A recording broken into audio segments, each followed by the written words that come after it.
Hi, my name is Dr. Peter Kay, and this is the next lecture in the series on the internal combustion engine. My contact details are here on the screen if you have any comments, queries, or want to ask anything about in this video.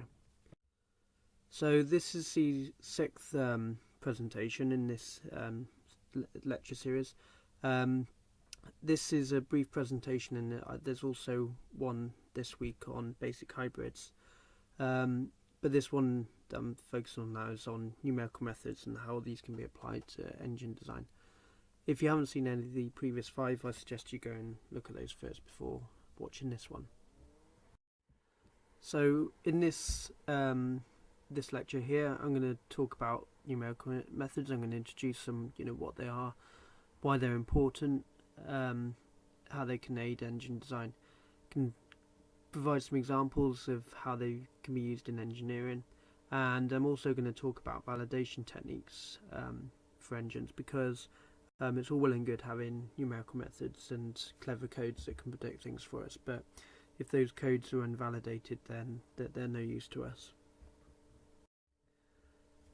Okay, so what are numerical methods? Well, the bottom line is that numerical methods develop an accurate and fast approximation, and that really is the word there, approximation. Numerical methods won't give us the final answer, but they're approximations to problems whose exact solutions are difficult to find. So there's a good graphic here. You can see the impact of this truck onto front impact, and you can see all the deformations and the stresses going through the body there. Now, if you were trying to calculate that by hand, it would take you extremely long time if you could even do it at all. And whereas with the aid of the computer, we can run these simulations very quickly. But because we do have to make a lot of approximations here, so this isn't all the rivets and welds in here aren't going to be exactly modelled. So the way that this has deformed isn't going to be exactly right to a real life crash test, but it is a good approximation, and it does allow us to cycle through some different design options very quickly to see which is the best one to then take forward for further analysis and eventually for prototyping and testing. So that's what it does do. But it's not the correct answer, and we need to be aware of that when we are simulating various things. So why do we need to learn about numerical methods? Well, starting bottom up actually. So computers are very good, they're very quick, but they're quite dumb really. All they really know how to do is to add numbers, but they can do it extremely quickly, much quicker than we can. So that's why we've exploited them in this way for numerical methods. So on top of what's controlling the computer is the operating system. So this provides a way for us to represent, manipulate different types of data. So we can look at graphs, we can run statistical analysis, whatever. Then what we've got in our operating system is the software. So this provides, whether this is a CFD code or an FEA code or whatever, this or programming language such as MATLAB, this provides the program language or platform that we use to describe how to solve the problem, and that's all it does. That's how we kind of describe the problem. We're describing the problem in the software, but the most important part of this puzzle is you, or the human. So we have the creativity and the knowledge to understand a specific problem and how to solve it. So if we were taking that truck from the first slide, we can ask the software, how is that truck going to crumple, or make us a truck that's we can ask that software to make us a truck that's strong enough to resist an impact.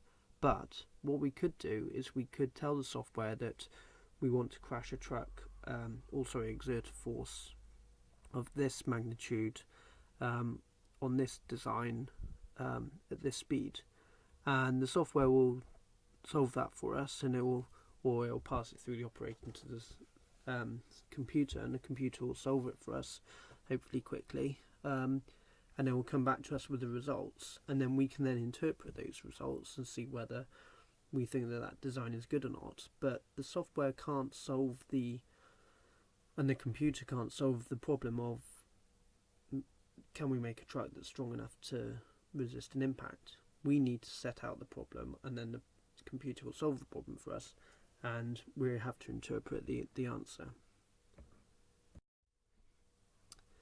So what are the codes that we were solving? Well, we talked about FEA, which is finite element analysis, and that's generally used for solids, but CFD is a subset of FEA, which stands for computational fluid dynamics.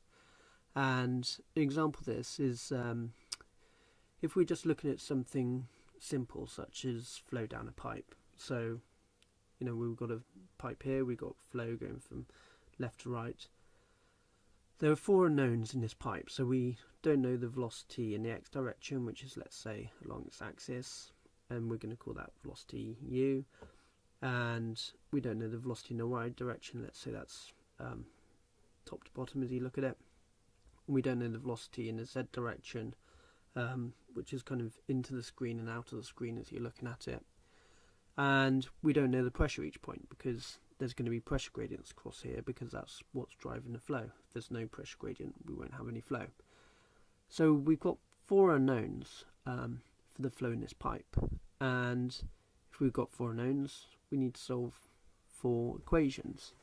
But the problem is that each equation will vary with x, y, and z, and possibly t as well. If we've got a transient flow through this pipe, it's going to vary with time. So the set of equations that govern this problem are shown on the next slide.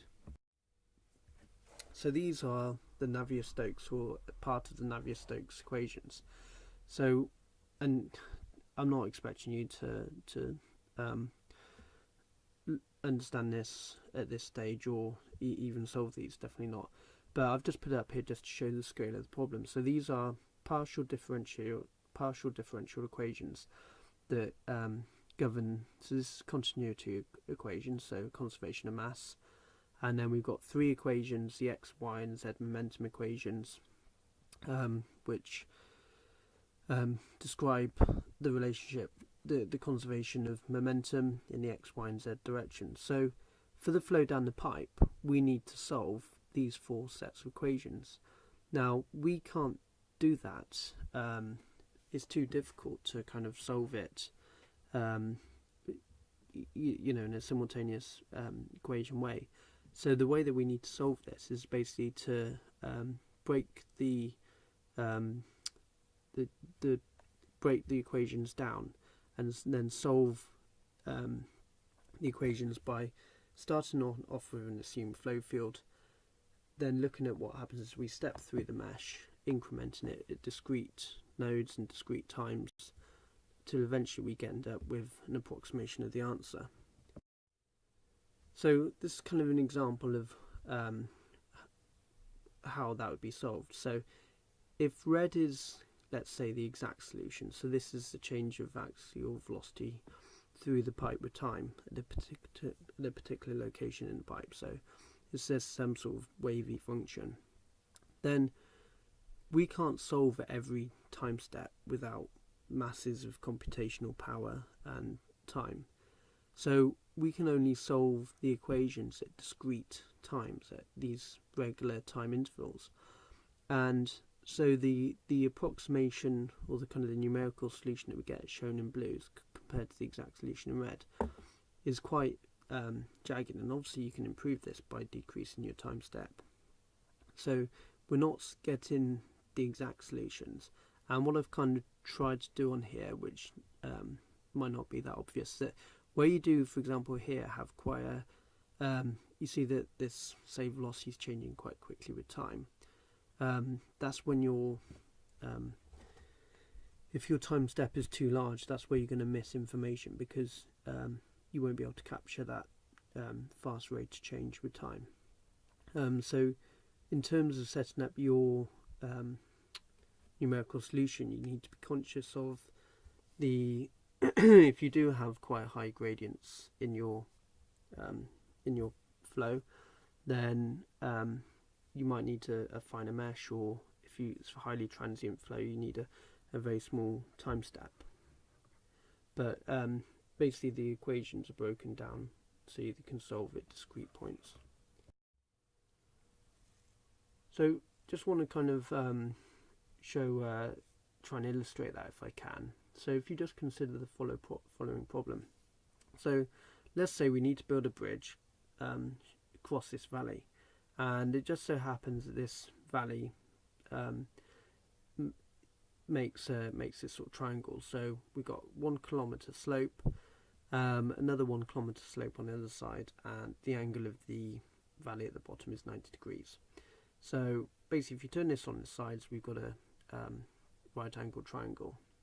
So the bridge, we can use Pythagoras theorem to work out L. So we got 1 kilometre, so 1 squared plus 1 squared square root gives us this length. So the length of this bridge should be root 2 kilometres. Now what actually is that? So we're basically saying that the length should be root 2 kilometres. So what is root 2? Well, root 2 doesn't really give you an answer, because root 2 is an irrational number, which means that it can't be expressed as an irrational number is a number that can't be expressed as a ratio of integers. So basically it's an infinite number, and I have shown what is root 2 here, and I've only shown the first 2,500 decimal places. So it's 1.4142,135, etc. I'm not going to read them out, but you kind of get the idea. Now, obviously, in terms of engineering design, we only choose the appropriate amount of significant figures, so we probably wouldn't go past this one, for example, for our problem. But I've shown this to you just to highlight that the thing that this isn't the exact solution for root 2. Someone has solved root 2 to well over, I think it's something like 117 million decimal places, and that's still not the exact solution.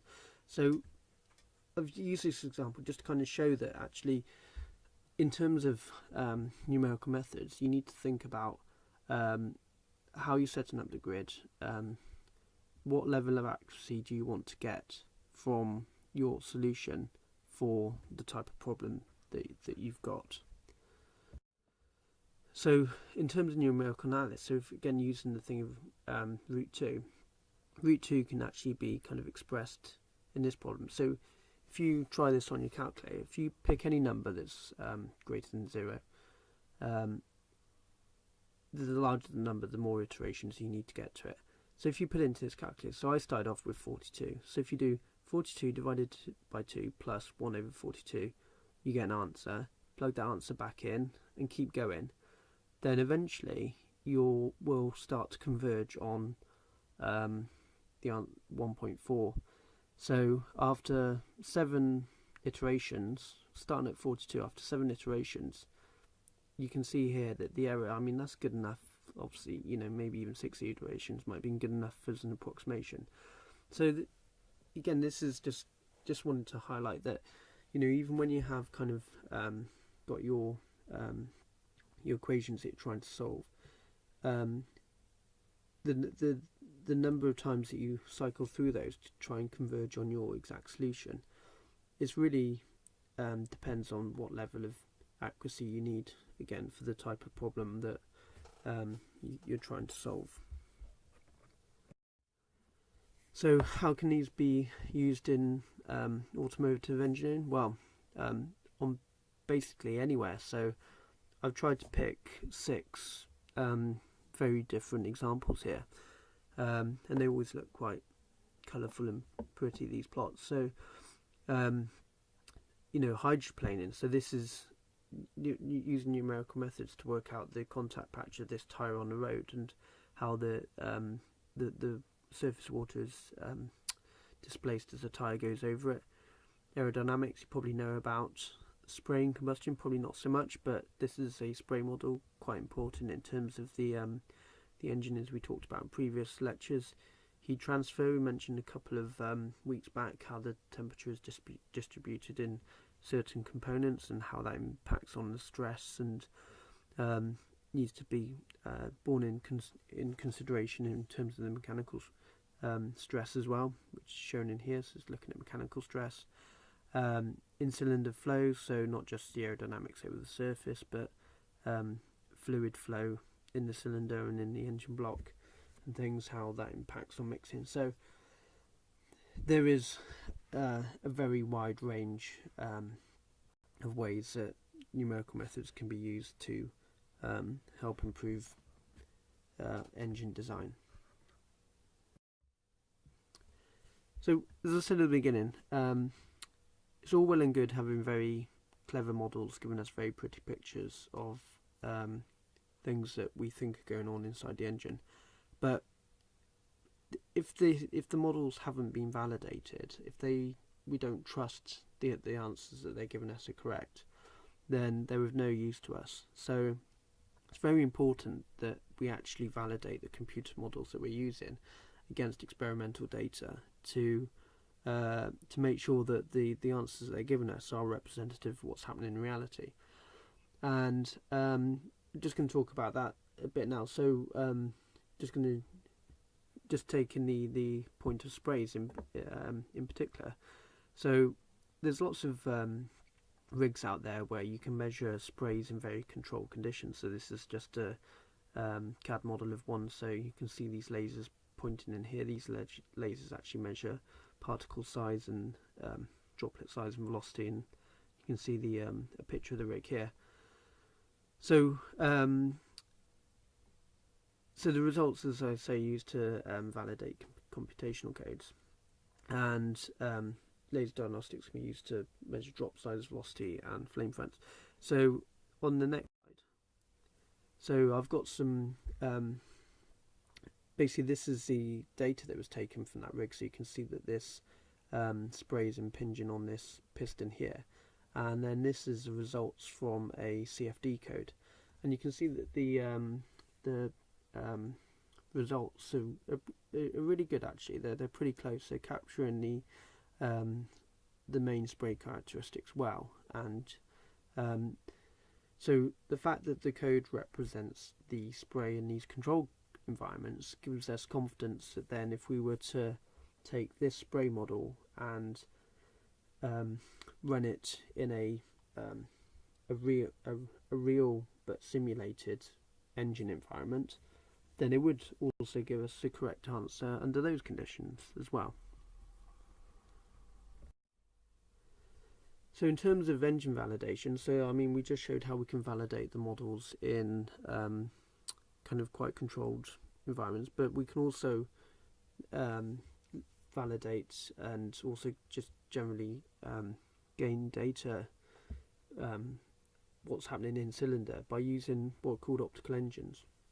And got a schematic of one over here. So this is the cylinder head, and this is effectively the engine block. Then what we've got here is we've got a quartz window here, which is basically extended the cylinder head up, and this is so that we can put cameras and lasers either side, so we can measure what's going on actually in the combustion chamber itself, but then also to see what's happening in parts of the engine that are hard to reach. I've actually got a quartz piston crown, and this was developed by this guy Bowditch, who he first pioneered this. So hence the piston is often called a Bowditch piston. But basically it's an elongated piston with a quartz crown on the top of the piston, and inside the elongated piston there's basically a mirror. So the camera basically looks at this mirror, which is then looking at what's happening in the combustion chamber above the piston, and so it gives us a lot of good information on what's happening inside the engine, and this can be used to validate the models, or even just get data on what's happening inside the engine. There's a good video which is based on a Ricardo optical engine that I suggest you go and watch that as well. That shows the capabilities of these optical engines and what they can do. Okay, so just to conclude then, so I talked about numerical methods, why they're important. They are, as I said at the beginning, they're very fast approximations, and approximation is the word. People see these plots and they take them for granted that because the temperature is 100 degrees there, it must be 100 degrees, but they are approximations, and that needs to be clear that they will only solve the problem that you give them. And again, that's a very important point. They can be used to solve pretty much any problem as long as we set that up correctly. And as I mentioned at the end, that there is certainly a place for validating computational codes to ensure that the codes that we are using are representative of what's happening in reality. Okay, so that concludes this brief presentation on numerical methods and how they can be applied. Again, if there's any comments, let me know. Thank you for listening.